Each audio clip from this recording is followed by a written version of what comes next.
Hello, dear fans, friends, and subscribers. A warm welcome to you all on this cricket show, Cricket Happenings Today, with your host Ram. This on a Saturday on 26th of June. Well, as far as today's cricket show goes, we will go back to the week that happened. But before that, let me get into something there to tell you. England have clean swept the Sri Lankans in the T20 series, going to a very big win in the final T20 by putting them off by 89 runs. In fact, winning the match by 89 runs, England against Sri Lanka. That is the latest match which I'll be talking about for sure. But after that, we will look at, and also while I'm talking to you, probably another 9 minutes from now, West Indies will be taking on South Africa in the first T20. West Indies, as you know, normally are the champions, but they are not doing well as far as T20 rankings are concerned, and they are taking on Sri Lanka. So that is going to be, and they are at full strength. They have Chris Gayle, Dwayne Bravo, Andre Russell is back. The only man missing is Sunil Narine.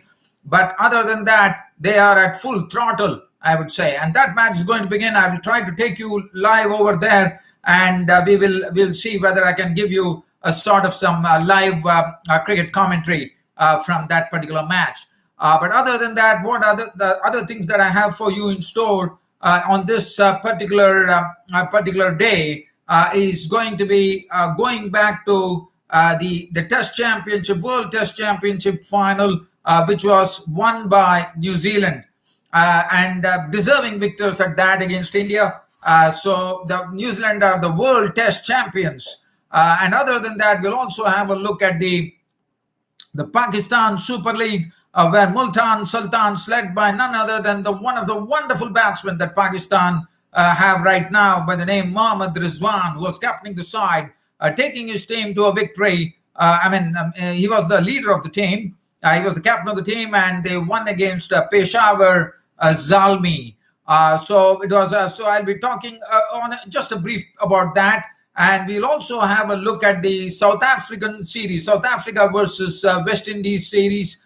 South Africa versus West Indies, where South Africa, with even a rebuilding unit, they went on to, and under a new captain, Dean Elgar, went on to win that particular match. I can see you, my friend. I can tell you hi. Yes, my friend. I hope I'm sounding loud and clear to you all. My dear friends and subscribers, if at all it's not, please let me know. I have checked my microphone, and yes, so you are able to hear me. Okay, good. That's good to know. Okay, so let's start. So I've definitely got the thumbs up from you here. Thank you, my friends. So let's keep it going here. So first, let me take you on to the current game between England and Sri Lanka, which I'm talking about the third T20, the final T20 that happened, where England completed a rout of the Sri Lankans in the T20 series. They hit them hollow 3-0, even without the mercurial all-rounder Ben Stokes and Jofra Archer. And today's victory, England were the ones. But let me first start off by telling that one has never seen the kookaburra ball actually swing like a banana today in this part of in England. This is the first time that we have seen that kookaburra ball has swung the whole day. The whole match. We saw the Sri Lankans extracting a lot of swing. Dushmantha Chamira in particular, who returned the best analysis of his T20 career with taking 4 wickets for 17. A marvelous bowling, and that was a big positive for Sri Lanka in that loss against England. As far as England were concerned, they did a bit. As I said, the ball was swinging all the way in the T20 match, and that was the important feature of the game. But other than that, if you look at the England card there, and the ball was swinging, it was not easy. Batting was not easy. But I thought the openers, Johnny Bairstow and David Mallon, put on a wonderful opening stand of 105 for the first wicket, and they did it in 11.4 overs.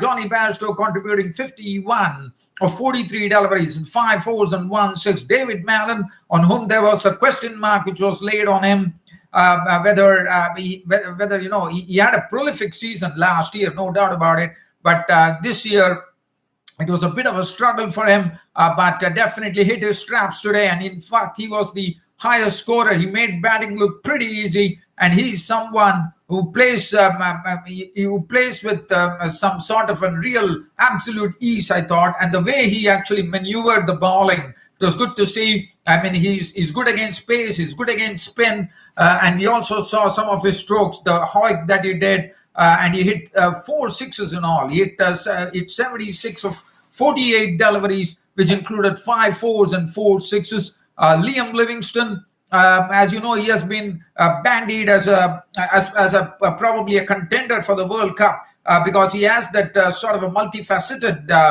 talent of not only bowling leg spin. At the same time, he can bowl two types of spin in one single over. I mean, he can probably go to a left-hander with off spin, and with a right-hander he can go with leg spin. So that is a big advantage. I don't think there is any other bowler who has that particular talent today. So he would probably stand a big chance of getting into the England team for the T20 World Cup based on what he has, and especially considering that the T20 World Cup is going to be held in the United Arab Emirates. That's what the news is, which I'll be talking about. Yes, the T20 World Cup is going to be held in the month of October in the United Arab Emirates. Liam Livingston, 14 with 2 boundaries. Billings was out cheaply for 2, and that was the time Chamira came into his own. Chamira in the second spell totally ripped apart the England innings. In fact, he actually got down England from a score of 148 for 3 to 162 for 5 in a try. So he picked up 3 wickets. He dismissed Billings for 2, Morgan for 1, Moeen Ali for 7. If you look at his dismissals there, David Mallon, the big wicket he took when he got, as I said, there was a lot of good change of bowling from Dushmanta Chamira, a lot of variation in it as David Mallon went for the drive. And that was the end of David Mallon. He was caught by Shanaka. It was a slower ball. As I said, Dushmanta Chamira is the upcoming bowler for Sri Lanka. I think he has great talent. And Chamira's slower ball once again doing the job. This time to Sam Billings as he was caught at the cow corner. Morgan himself, the captain himself, went as he tried to pick out a delivery. He put it into deep backward square, and the fielder there was going to tilaka, and he was gone. That was the end of it. Moeen Ali was out for 7. He was a victim of Chamira as well. Another slower ball. So, as I said, a lot of good change of bowling from Dushmanta Chamira, especially disguising the slower delivery, and the slower delivery actually getting him a lot of wickets. Sam Curran was not out on 9. Chris Jordan was not out on 8. Chris Jordan, in fact, at the last over, rattling 17 runs to give this England scoring a bit of a boost as they finished with 180 for 6 of their 20 overs. Sam Curran not out 9 of 5 deliveries, 1 4, and Chris Jordan not out on 8 with 2 boundaries. If you look at the bowling, Dushmanta Chamira was shining like a beacon there. 4 overs no made and 4 for 17. Tremendous bowling figures from Dushmanta Chamira. Binura Fernando, also I thought, what I looked about Binura Fernando, he's just playing his second T20, I reckon. He was looking good. He's a tall guy, slim. He's nice and fit. He has a nice, easy action as he comes along with this left arm swing bowling. And I thought I was very impressed by the bowling of Binura Fernando. He has a long way to go, though. 4 overs no made and 1 for 26 for Binura Fernando. Isra Udana was the most costliest of the bowlers, getting a real tap from the English batsman. David Mallon going after him. 4 overs, 1 for 55. Lakshan Sandakan was brought in today, but did not take much of an effect. But still, there was just 28 runs coming of his 4 overs. Wanindu Hasranga was not impressive at all today. Probably had an off day. His 3 overs, none for 42. Probably in the previous 2 T20s, he had done well. So I was expecting something from him. And Darshan Shanaka bowled 1 over for 9 runs. So that is as far as England batting was concerned. Now let's get down to the Sri Lankan batting.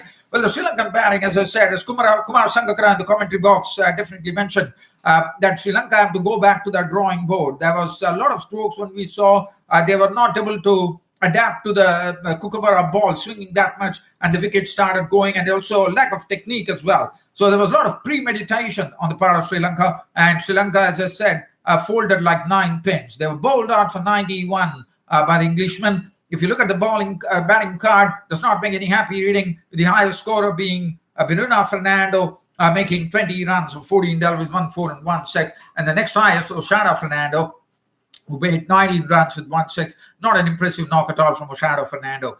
Danishka Gunatilaka, it was Willie and Vokes coming in and cutting through the Sri Lankan innings. Gunatilaka was out for 4 of 2 deliveries with 1 4. Kushal Pereira out for 3 of 6 deliveries. Oshado Fernando 19. Kushal Mendes was out for 6. Dikwala 11. Dashan Shanaka 7. Saranga 1. Isrudana not.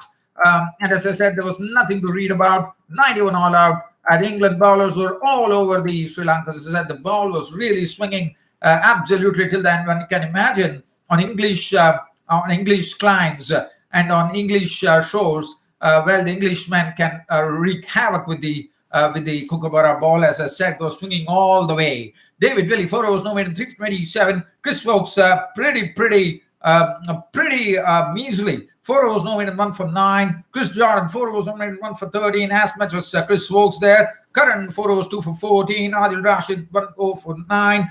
Livingston bowled 1 off 1 for 8. And Moeen Ali trundled in 5 deliveries for 3 runs with 1 wicket.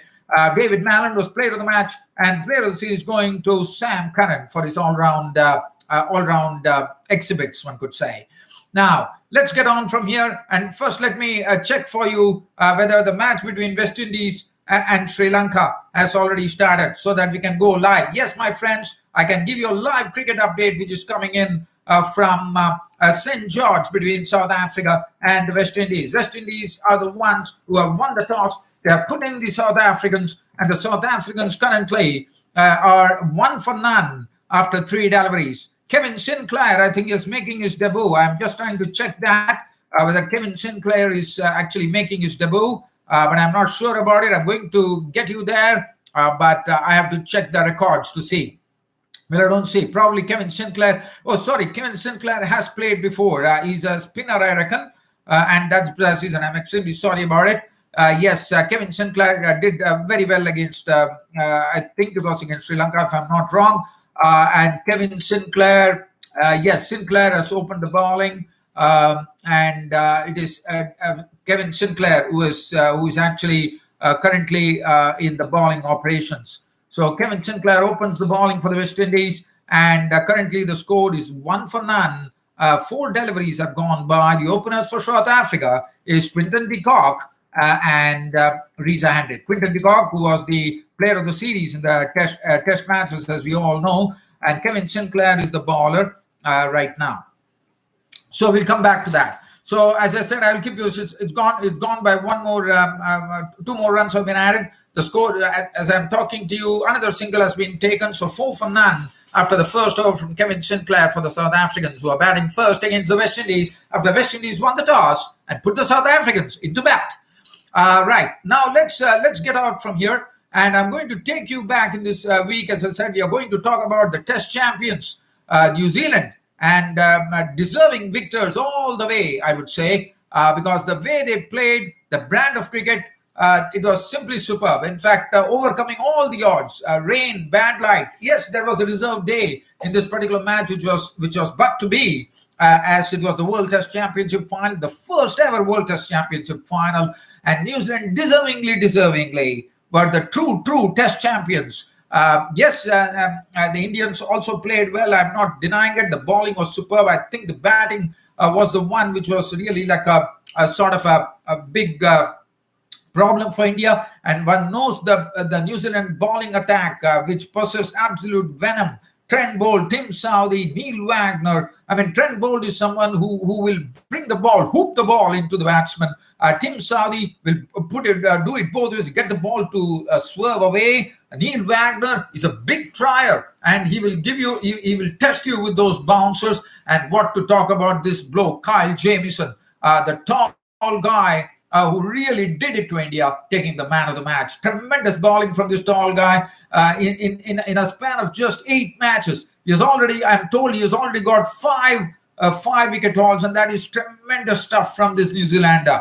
And we are going to hear a lot about this guy, Kyle Jamieson, in the future. No doubt about it. He is going to be giving goosebumps to the opposition batsman for sure in the future. What a player! I mean, tall guy, hits the deck, gets the ball to move, swung the Kookaburra ball all the way, and he was a very, very difficult bowler to handle. And even he went on to take the wicket of Virat Kohli, if I'm not wrong, twice in both innings, I suppose. And other than that, well, as far as the Indian batting was concerned, it was not so easy for them. They were New Zealand were always coming at them. No, again, talking about and also the cool head of Kane Williamson, Ross Taylor, showing his experience and guiding them home in the end. As far as the Indians were concerned, for the Indians, the bowling, I think it was very good. Ishan Sharma, Mohammad Shami, everybody. Bumrah probably wicketless. One would have thought that Bumrah could have got some wickets, but Bumrah could not get into it much. But Mohammad Shami and Ishan Sharma bowled well. I thought the spinners, Ashwin, did a good job as well. So it was really, as I said, it was all about the New Zealand batting and bowling. Bowling in particular, even after, one probably thought after 2 wickets were gone with the reserve day coming, one thought that India would be able to stave it off. And when we're talking about Rishabh Pant, let me tell you that Rishabh Pant is a natural striker of the ball. If you're going to curb his natural instinct, according to me, it's going to pose problems, in my opinion, because there have been a lot of talk going on whether Rishabh Pant did the right thing. He was the highest scorer the other day with a 50, but a lot of talk going on. But I, for a person, I would really support Rishabh Pant. Let's talk about Australia. What he did in Australia. On that day, he played an aggressive knock and took India to victory. We know it is his natural instinct to attack. He's not a person who is going to stay there and knock the ball over. He won't be able to do that. So I think Rishabh Pant should be given the free rein. There's no point in blaming Rishabh Pant. I thought he did what was best. That is what. Probably if that stroke had come off, people would have raved about it. India might have avoided the win. Who knows? One does not know. But I just want, on a very small note, I wanted to talk about it. Other than that, and also let's talk about Devon Conway. Devon Conway was first time playing against India, and he has already reeled off 3 consecutive 50s in Test matches. And he's having a great time. Another talented bloke like Kyle Jamieson to watch out for. He has arrived. Devon Conway has definitely arrived for New Zealand. So New Zealand, I think they boast of the wonderful nucleus in the side now. The batting is strong. The bowling is exemplary. And I think the fielding, we all know that New Zealanders are great fielders. And I think they are par excellence now. And now they are getting stronger and stronger in all formats of the game. And that is great news for New Zealand cricket. So once again, congratulations, New Zealand, for doing this to India. Now, let's talk about the next thing. The next thing that I'm going to talk about that happened in this particular week, we are talking about the series that happened between South Africa and West Indies. Unfortunately, I have to say, the West Indies on their home turf definitely looked bedraggled there, as the South Africans went on to clean sweep the West Indians in the Test series 2-0. Well, the batting definitely left a lot to be desired. And nobody could really come to the party. Shai Hope, there was not a lot of big innings coming from them, and that was the good. And as far as South Africa was concerned, Quinton de Kock was in pink form after being relieved with the captaincy. Dean Elgar on his maiden captaincy role, picking up his maiden win. And definitely helped by everybody. Keshav Maharaj getting into a hat-trick in the final game, taking 5 wickets for 36. And now this is something, a very curious statistic that one would talk about. This left-arm spinner, Keshav Maharaj, I am told, there's no spinner who has taken a 5-wicket haul against the West Indies from South Africa. And he becomes the first bowler, a spinner, I would say, to take 5 wickets for 36. So that was wonderfully done by Keshav Maharaj. And as I said, Quinton de Kock was the difference. We saw some talented blokes coming in for the South Africans, Kyle Vereen. We also saw, I have to really get on to that to really talk about as far as the West Indies were concerned. If you look at let's have a look at the South African team to see what were the positives for them in this particular series. Talking about this, Dean Elgar, he did his bit. Markham, unfortunately, was a failure. Keegan Peterson could not get amongst must runs, but I think it was just early days for Keegan Peterson. Rassi van der Dussen was very impressive. He's someone who is going to make some real sounds in the test arena, I suppose. Mulder was very impressive as an all-rounder. Well, let's talk about the South African bowling. The South African bowling was very, very sharp, especially Kagiso Rabada, Henry Nordje in particular, Lungi Gidi. And I think they really gave a tough time to the West Indies. And the West Indian bowling, barring Kemar Rhodes and Jaden Seals, another exclusive talent coming in from West Indies. Shannon Gabriel did not look good well. I mean, he was not consistent, I thought. Other than that, as I said, the West Indies batting was the problem for them. Craig Braithwaite, they had a good batting lineup. I thought they would probably be in a much better position to play, especially considering they were playing on their home turf. And I'm sorry to say, the batting has definitely let the West Indians down. And as far as the South Africans were concerned, as I said, Quinton de Kock was superb. And all in all, I think the South Africans definitely deserve a lot of credit. They did it. And Dean Elgers would be a proud man, no doubt about it. He did a wonderful job for his team as well as leading the side. Now, the next thing that I'm going to talk about, which is not really international cricket, but we are talking about the Pakistan Super League T20, which finally finished. It was an exciting Pakistan Super League where Multan Sultans, a new team, actually lifting the Pakistan Super League Cup. They were pitted against Peshawar Zalmi.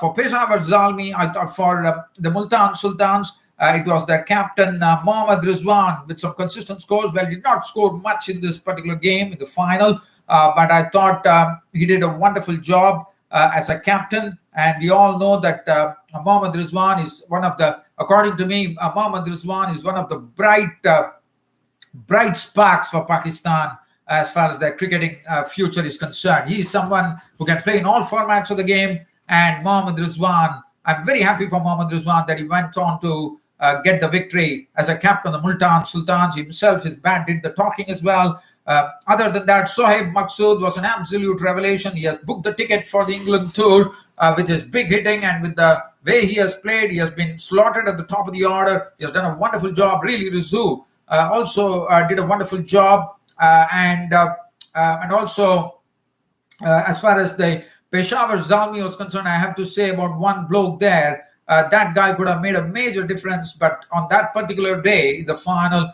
this guy could not get off the blocks. His name, the Afghanistan opener, is a dangerous player, according to me, by the name Hazaratullah Zazai.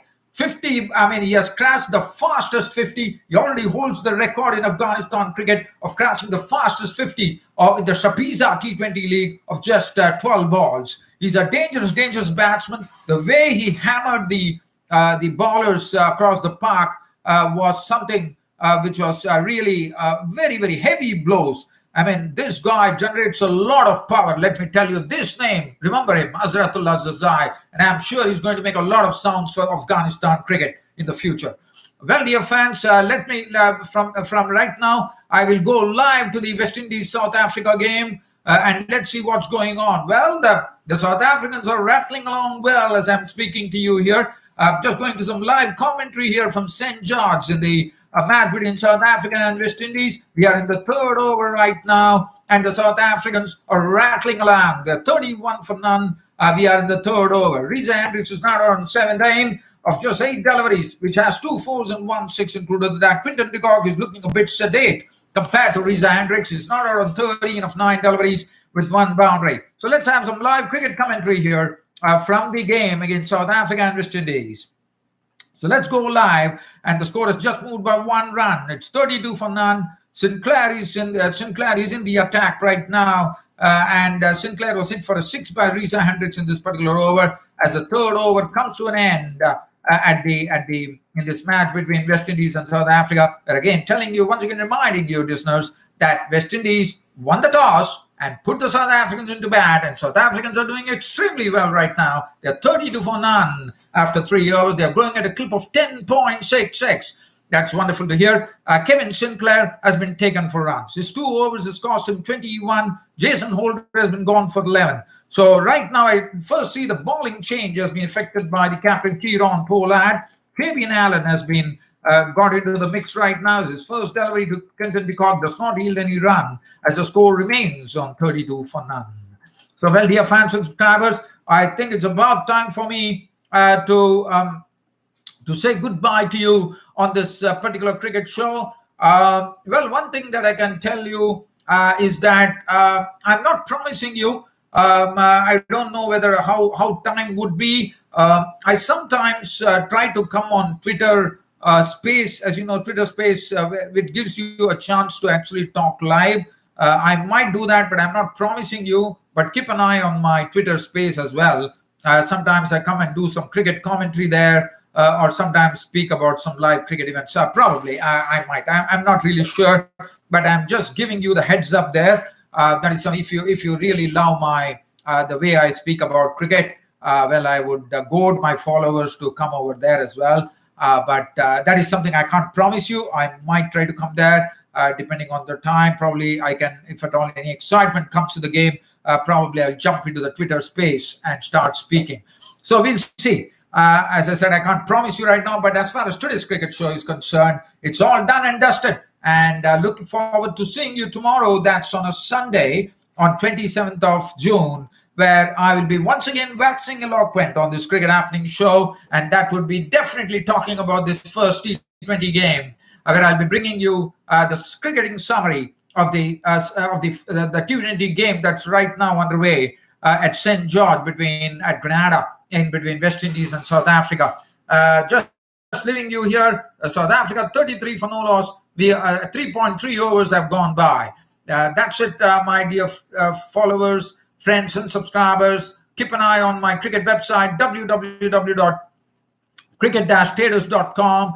Go on to my Twitter page as well. I have given a trivia question today on Twitter. Go and try to find the answer. Okay, let me put it here and let's see what is the response. Name the Australian bowler who was hit for a six of the very first ball of his international career in a one-day international. Name the Australian. I don't want to give you any clues. Name the Australian bowler who was hit for a six of the very first ball of his international career. You can shoot your answers to me either on Twitter, you can shoot your answers to me on my cricket website, or you can shoot your answers to me on my YouTube platform as well. Well, dear fans, friends, subscribers, this being said, I am actually letting you all go right now by promising you that I'll be once again back with you to wax eloquent on cricket. Thank you.